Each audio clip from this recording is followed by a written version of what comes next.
जानिए हरतालिका तीज व्रत कब है, क्या है इसकी पूजा विधि। हरतालिका तीज व्रत भाद्रपद माह के शुक्ल पक्ष की तृतीया तिथि को मनाया जाता है। यह व्रत महिलाएं वैवाहिक जीवन में शांति बनाए रखने के लिए, अपने पति की लंबी उम्र के लिए और सदा सुहागन रहने के लिए करती हैं और यही दिन हरतालिका तीज के नाम से जाना जाता है। इस दिन महिलाएं 16 श्रृंगार करके भगवान शिव और माता पार्वती की आराधना करती हैं। जिन युवतियों के विवाह में बाधाएं आ रही हो और विलंब हो रहा होता है, हरतालिका व्रत को रखने से उन्हें अच्छे वर की प्राप्ति होती है। इस त्योहार की रौनक विशेष तौर पर मप्र, उत्तर प्रदेश के पूर्वांचल और बिहार में देखने को मिलती है। ये त्योहार भाद्रपद माह के शुक्ल पक्ष की तृतीया तिथि को मनाया जाता है। हरतालिका तीज व्रत कैसे करें। हरतालिका तीज पर माता पार्वती और भगवान शिव की पूरे विधि विधान से पूजा की जाती है। हरतालिका तीज प्रदोष काल में किया जाता है। हरतालिका तीज व्रत को सभी व्रतों में सबसे कठिन व्रत माना गया है। इस व्रत में जल ग्रहण नहीं किया जाता है। व्रत के बाद अगले दिन जल ग्रहण करने का नियम है। हरतालिका तीज व्रत करने पर इसे छोड़ना नहीं चाहिए और प्रत्येक वर्ष इस व्रत को विधि विधान से करना चाहिए। हरतालिका तीज व्रत के दिन रात्रि जागरण कर भजन कीर्तन किया जाना चाहिए। इस व्रत को कुंवारी कन्या, सौभाग्यवती स्त्रियां या विधवा महिलाएं भी रख सकती है। इस दिन प्रातःकाल उठकर स्नान करना चाहिए। इसके बाद साफ सुथरे वस्त्र धारण करने चाहिए तथा मन में व्रत का संकल्प लेना चाहिए। इसके बाद साफ मिट्टी में गंगा जल मिलाकर भगवान शिव, माता पार्वती और भगवान श्री गणेश जी की प्रतिमा बनानी चाहिए। इसके बाद सभी महिलाओं को एक थाली में अपने सुहाग की सामग्रियों को एकत्रित करके माता पार्वती को अर्पण करना चाहिए। इसके बाद भगवान शिव को धोती और अंगोछा चढ़ाना चाहिए। ये सुहाग सामग्री बड़ों के चरण स्पर्श करने के बाद किसी गरीब को दान देना चाहिए। इस प्रक्रिया के बाद सभी आराध्य देवी देवताओं की पूजा करके उनका आशीर्वाद प्राप्त करना चाहिए और हरतालिका तीज की कथा सुननी या पढ़नी चाहिए और रात्रि जागरण करना चाहिए। दूसरे दिन गणेश चतुर्थी के दिन भगवान की प्रतिमा को शुद्ध जल में विसर्जित करना चाहिए। हरतालिका तीज का महत्व।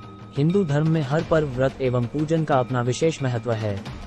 हिंदू धर्म ग्रंथ के अनुसार हरतालिका तीज 2022 का पर्व भगवान शिव और माता पार्वती के पुनर्मिलन का प्रतीक है। ऐसा माना जाता है कि सर्वप्रथम व्रत को माता पार्वती ने भगवान शिव के लिए रखा था। इस दिन भगवान शिव और माता पार्वती की आराधना करने से इनका आशीर्वाद प्राप्त होता है और सुहागन स्त्रियों को अचल सुहाग की प्राप्ति होती है। इसलिए सुहागन स्त्रियों के लिए हरियाली तीज व्रत की बड़ी महिमा है। इस दिन महिलाएं सुबह स्नान करके नए वस्त्र धारण करके श्रृंगार करती हैं तथा अपने घर में बड़ों से आशीर्वाद लेती हैं। उसके बाद देवी देवताओं की पूजा की जाती है तथा भगवान शिव और पार्वती की आराधना से आशीर्वाद प्राप्त होता है, जिससे विवाहित स्त्री सौभाग्यवती रहती है और घर परिवार में सुख समृद्धि आती है। इसलिए सौंदर्य एवं प्रेम के रूप में हरतालिका तीज का एक विशेष महत्व है। राजस्थान में इससे मिलता जुलता पर्व हरियाली तीज मनाया जाता है। हरतालिका तीज की व्रत कथा। हरतालिका तीज के दिन भगवान शिव और माता पार्वती का पुनर्मिलन हुआ था। पौराणिक कथा के अनुसार यह हरतालिका व्रत कथा भगवान शिव ने ही माता पार्वती को सुनाई थी। भगवान शिव ने इस कथा में मां पार्वती को उनका पिछला जन्म याद दिलाया था। उन्होंने सुनाया कि माता पार्वती ने भगवान शिव को पति के रूप में पाने के लिए 107 बार जन्म लिया और 108वीं बार पर्वतराज हिमालय के घर जन्म लेने के बाद उनकी यह मनोकामना पूर्ण हुई। माता पार्वती भगवान शिव को अपने पति के रूप में पाने के लिए कठोर तप कर रही थी। माता पार्वती भगवान शिव से विवाह करना चाहती थी, इसलिए उनकी सखियां माता पार्वती का हरण कर उन्हें दूर जंगल में ले गई और फिर दोबारा वे कठिन तप में तल्लीन गई। इस व्रत को हरतालिका इसलिए कहा जाता है क्योंकि माता पार्वती की सखियां उन्हें पिता और प्रदेश से हर कर जंगल में ले गई थी।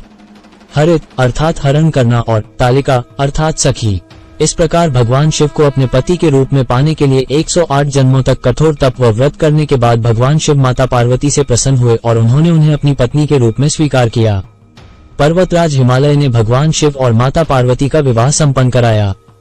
ये भाद्रपद मास की शुक्ल पक्ष की तृतीया तिथि थी, यानी यह हरतालिका तीज का दिन था और इस दिन माता पार्वती का उपवास पूरा हुआ। इसलिए ऐसा माना जाता है कि भगवान शिव और माता पार्वती इस दिन सभी सुहागन महिलाओं को उनके पति की लंबी आयु होने का आशीर्वाद देते हैं।